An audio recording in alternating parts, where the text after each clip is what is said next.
Well, we were just saying it's a year ago, it's flown, and it all just started here. Tell us about the year since you won the Australian Open this time last year. Tell us about your year, tell us about your golf, and where it's sitting now.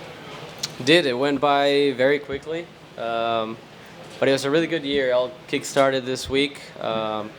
Australia became really very special for me. It taught me a lot of things that week, and it really just made me feel really comfortable out there. Some situations of maybe before I would be maybe a little bit more nervous, and I felt great.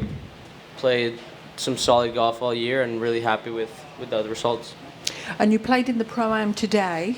You liked the Australian? Did you like the course? I did. I love it. I played actually 9 on Monday and 9 yesterday, and playing 18 today. It was not windy today.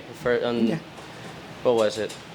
Monday was really windy, super windy. So I got to see that, which I wanted to do. I know it can get really windy out here from last year. Last year, there's at least a couple of days that was blowing pretty good. So I wanted to see the golf course both ways, with and without wind. And I love the course. You have to hit it really well. It's fast on the fairways. You got to be creative around the greens, which I really love. Questions, please. Front. Everyone else here will be bored. I'm asking this question of everybody, but it's 2 big weeks for everybody who's playing this week and next. Added pressure for you as the defending champion. How do you manage your time and your energy for what's going to be a pretty intense 10 days? It's going to be mostly probably mentally, but I think I'm going to be just really excited that I might not feel even tired at all. So I'm looking forward to it. I'm treating it as every week, nothing different physically, and going to the gym and doing my routine as I normally do. And just the importance of winning for confidence for a player. We know that the Australian Open is not the PGA Tour, but the importance of that as you climb the steps of golf to that top tier, knowing that you've won at this level. Yeah, 100%. I think just winning at any level gives you a lot of confidence, and like I was telling in the past question, I really got a lot out of my win here and just took it to the PGA Tour. I didn't get a W there, but I was very close multiple times, and I'm really happy the way my game has been progressing after my win.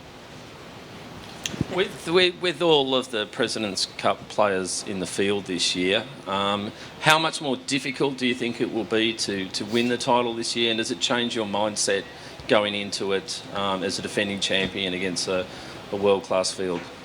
Well, my mindset never changes. It doesn't matter where I go or what kind of tournament I'm playing. I go out there and just play the practice rounds, get a game plan of how I think I can play my best golf out there, and if I do that, I feel like I can win really anywhere. I don't want to be thinking I have to change something just because somebody else is playing in the event. So I just go about do my work and try to stick to my game plan and see where I end up. Abram, just wanted to ask you quickly about the conditions out there. There's a bit of pollution in the air. Does it feel any different for you? Not really. Obviously, visually, it's a little hazy, but I feel good out there. It's a shame. I mean, I've been reading a little bit about it, and it's pretty sad seeing what's going on in all of Australia with the bushfires. But I don't think it will affect the golf at all. It's just maybe the look of it. It might be a little hazy, like I said, but it should be fine. Roger, last questions. Abraham, just a bit about the importance of the President's Cup as a competition for countries that are particularly not strong golf culture, perhaps, to be able to look and see that there's it's not the Ryder Cup, but there's a place that you can get to and be inspired by that, by people like yourself and CT.